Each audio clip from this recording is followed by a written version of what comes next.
Hi, today is March 10th, 2024, and here are my poems for the day. The first one is poem number 384 for the year, Ugly Old Pumpkins.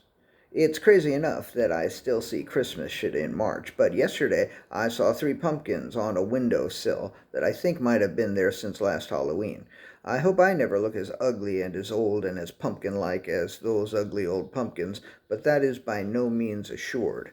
Poem number 385, Conversation on the Sill. As fucked up as this is, said Charley, the littlest of the 3 pumpkins, I don't miss the pumpkin patch. There were too many pumpkins in the pumpkin patch. Quite right, said Sarah, the pumpkin in the middle. Fuck the fucking pumpkin patch.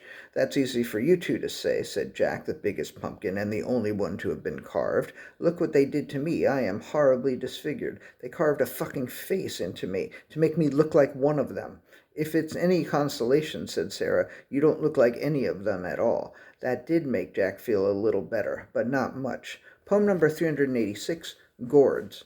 He had all kinds of issues with gourds. He was allergic to melons. He was threatened by cucumbers. He hated pumpkins. He was thoroughly freaked out by squash, and loofahs just made him feel dirty. Recently he went to a concert, and one of the musicians played a nose flute made out of some kind of gourd, and he nearly got up on the stage and grabbed that fucking flute and threw it up into the balcony. Instead, he went to the bathroom and threw up. Gourds literally made him sick. Poem number 387, Silly Sick Pumpkin. The pumpkin on the sill was silly. The pumpkin on the sill was sick. The pumpkin on the sill had vegan roast beef. The other little pumpkins had none. It was silly for the pumpkin to have vegan roast beef. It was silly of the pumpkin to try to eat it. That is what made the pumpkin sick. The pumpkin looks even sicker than it actually is. The pumpkin almost looks like someone ate an entire pumpkin and then threw it up on the windowsill. The pumpkin almost looks like vomit. It was silly of the pumpkin to try to eat simply because it had a mouth. This is one of the dangers of jack-o'-lanterns. Poem number 388, The Pumpkin That Climbed a Tree.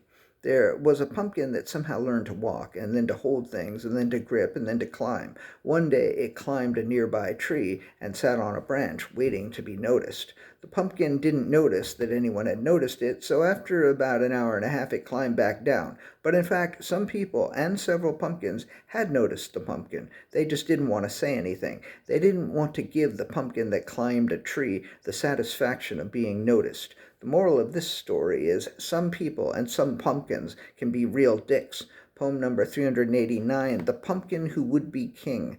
There's not much to this story, so don't get excited. On the other hand, it's probably too short to be boring. Once there was a pumpkin that declared itself king of the pumpkins. You can call me the Pumpkin, the pumpkin declared, but nobody and no pumpkin ever called the pumpkin the Pumpkin. The end. And the last poem of the day, poem number 390, Time Marches On. While the people traded sleep for extra daylight, the birds woke up and started singing at their usual time, and the ugly old pumpkins did their ugly old pumpkin thing.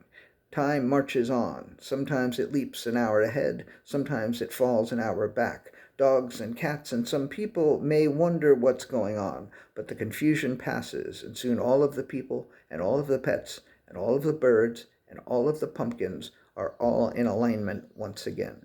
All right, that's it. Thank you. I appreciate you. Happy daylight saving time.